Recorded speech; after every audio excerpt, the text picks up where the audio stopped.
Guys, Sweet Angry here with a friendly update. I made this video like 4 different times, and I just wanted to make sure I didn't put in too much information because of privacy and whatnot.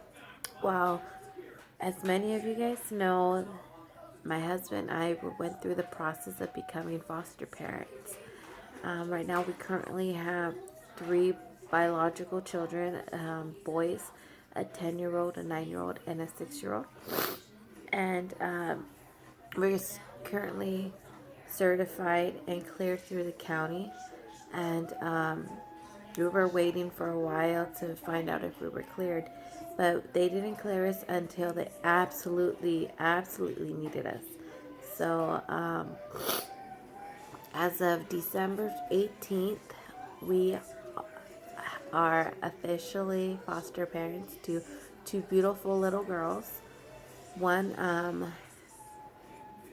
she's 6 months old, and the other one is 3. We are not going to disclose names. If you guys want to help me out, I would love it if you guys can give me some names to name them for our videos and whatnot. Just comment in the comments below and help me name these 2 beautiful girls. The first few days were pretty rough. I'm not gonna lie to you. It was pretty rough. They called me at like 2 or 3 o'clock in the morning to tell me that they have a possible placement. I was getting up and getting ready for work at that time. So I was up and about. So I had to call off of work because the placement was going to happen within the next couple of hours. When we got the girls, the oldest was pretty distraught and crying hysterically, but I got her to calm down. I found out right away that she likes Little Mermaid and Frozen, so I put on the Little Mermaid and I put Frozen on my phone. So that helped out. The baby, she was calm and quiet and just looking around and whatnot while she was in her car seat. With the girls, we had to clean them up because the oldest, her hair was really in bad shape. I'm not going to get into details about the shape of her hair. Her hair is no longer in bad shape and is becoming very, very better and well moistured.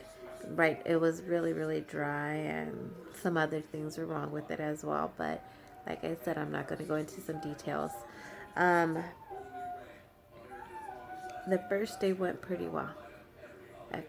The first daytime went pretty well, and at the nighttime, baby was very, very colicky and crying, waking up multiple times at night, literally like 9 times. Yes, 9 times.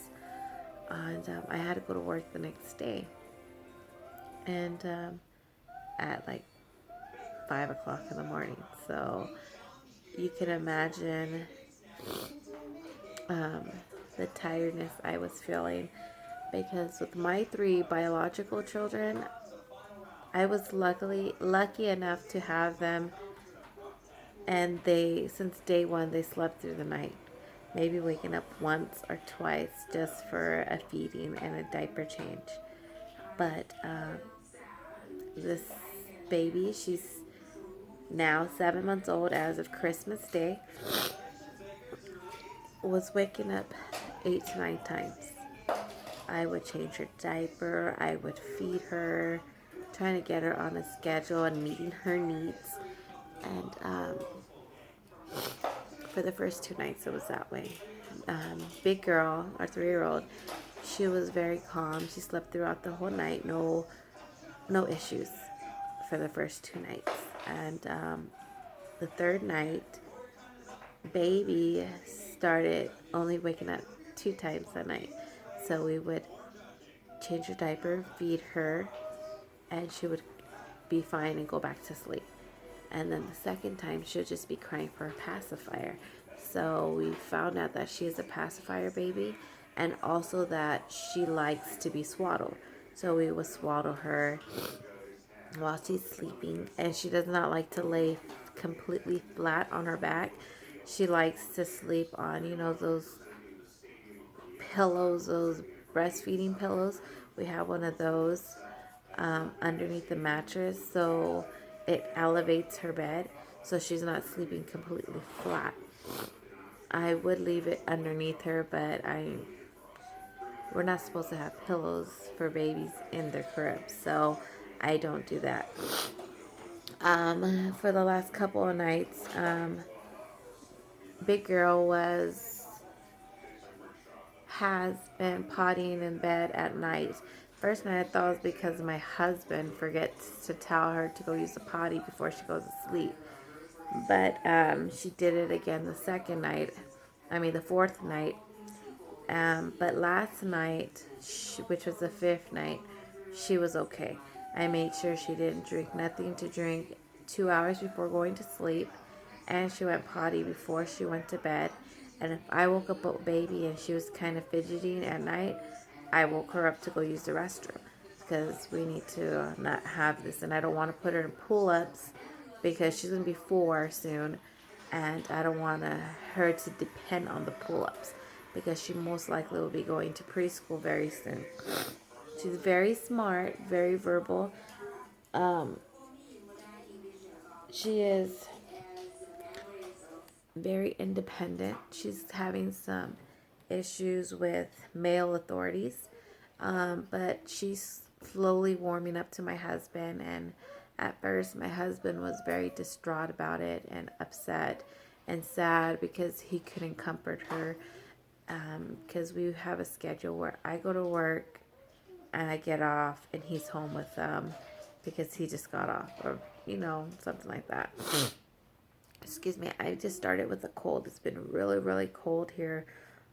Maybe not be cold in considered really cold in other places, but it's really windy and cold, so I'm getting I think a head cold or something and a stuffy nose. But she's now very comfortable around him. She was upset that Daddy had to go and have father-son time because our boys wanted some personal time with Dad. So he took them to Target to go shopping because they got gift cards for Christmas from their uncle and aunt and cousins. And she calls us Mommy and Daddy. And she's really good. She's right now playing in the playroom. You probably can hear her making noise. She's singing.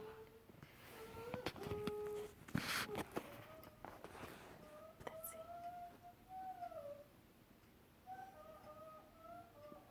She really likes horses and dinosaurs and loves to get dressed up. And she loves to have her hair done. She loves to have her hair looking pretty, she says.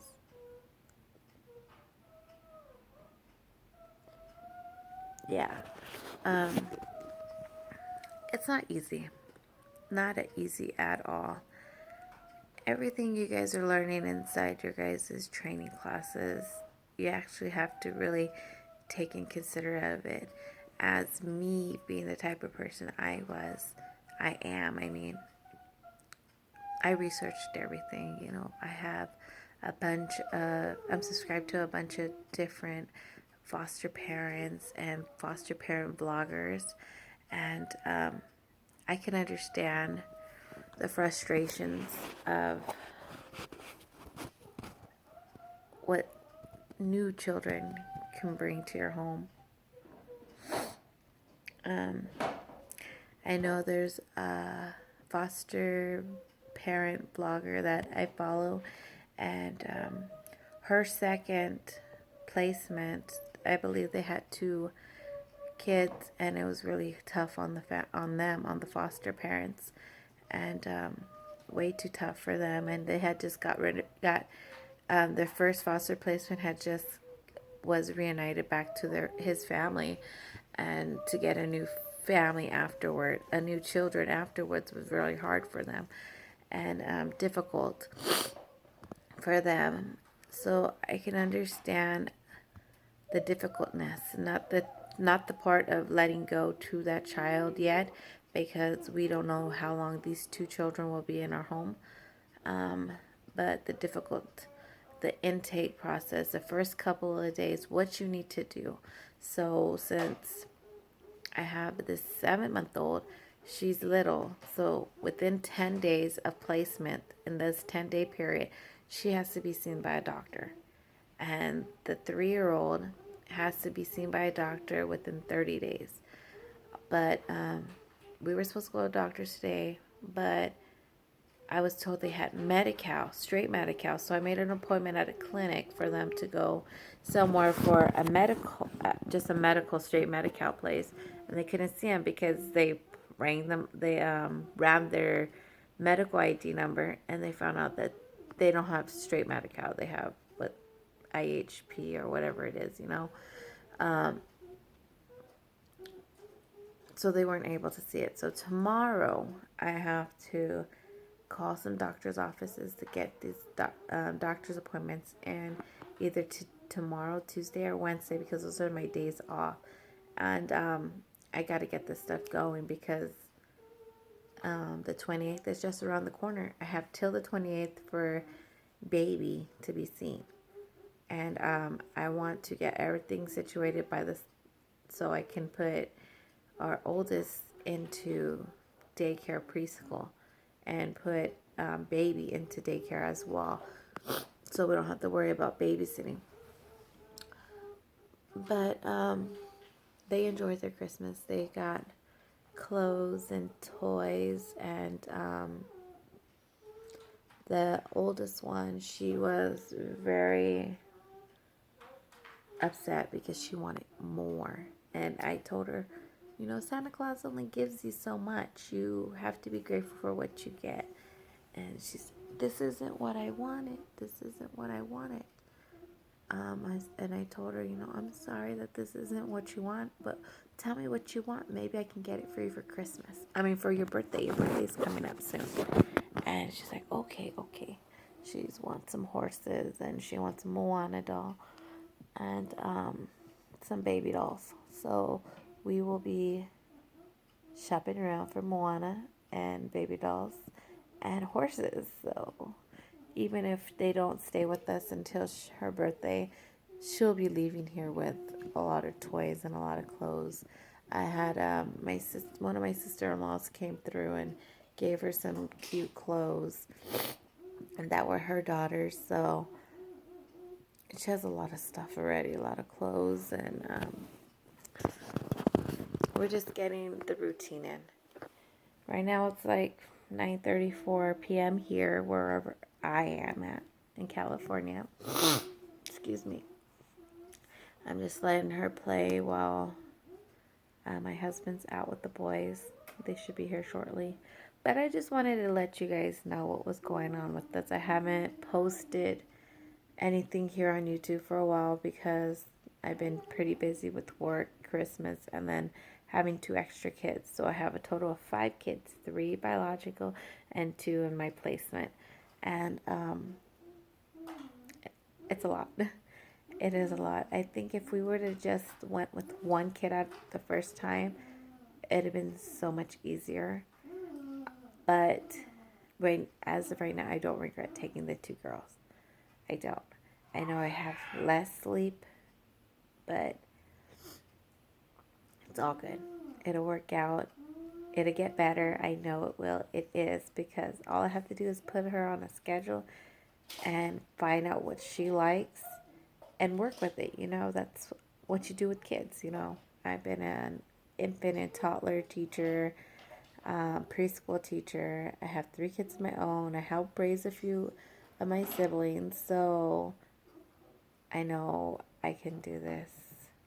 With a strong support system behind me, I can do this. I have my husband, I have my sisters, I have some of my cousins to help me and whatnot. So, yeah. Are you ready for Daddy to come home? Yeah. Are you looking for him? Yeah. Yeah, he said he's on his way, okay? Okay. Okay, beautiful. That was the little one. Number 3. Let me, oh, I can't switch over. Let's see if I can switch over and try not to get her face.